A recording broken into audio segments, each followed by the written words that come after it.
معنا اليوم ضيفا أتى من فرنسا، إنه يهودي مغربي.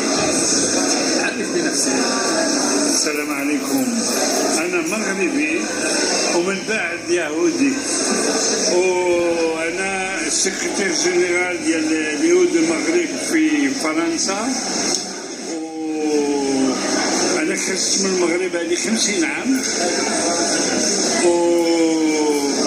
واليوم أنا فرحان باش زيت عاود مرة للمغرب، باش العلاقات بين اليهودي والدنيا كلها والمغرب كويسين، وحنا فرحانين باش تنجيو لهنا ونزوروا ونتلاقاو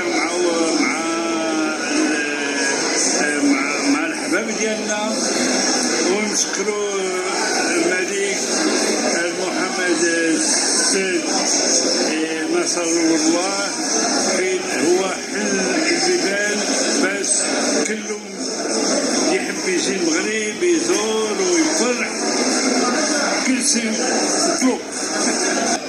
بغيناك توجه واحد الميساج للشعب المغربي بصفتك يهودي.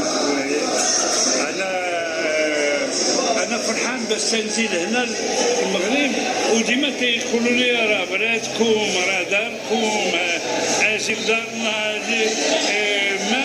ما تنحس إلا شي حاجة. أنا دابا واحد الناس هنا اللي مع من تحدث، واحد الوحده قالت لي جيتي اليوم لابس بحال تحاب لي انت مغربي، قلت لها شنو تحاب لك انا مغربي.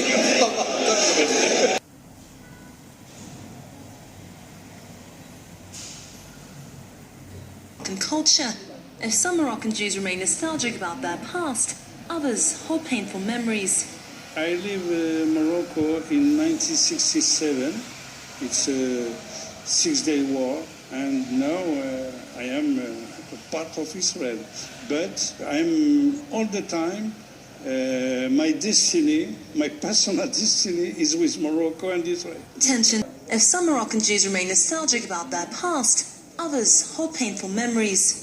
I live in Morocco in 1967.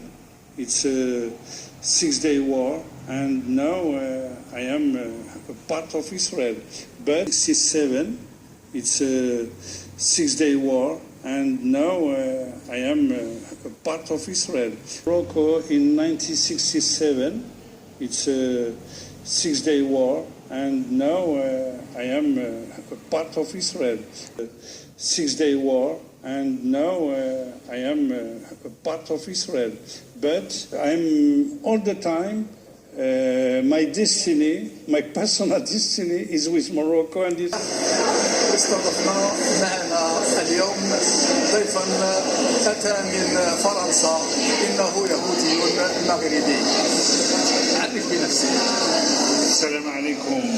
أنا مغربي ومن بعد يهودي، وأنا السكرتير جنرال ديال اليهود المغرب في فرنسا، وأنا خرجت من المغرب هذه 50 عام، واليوم أنا فرحان باش زيت عاود مرة للمغرب،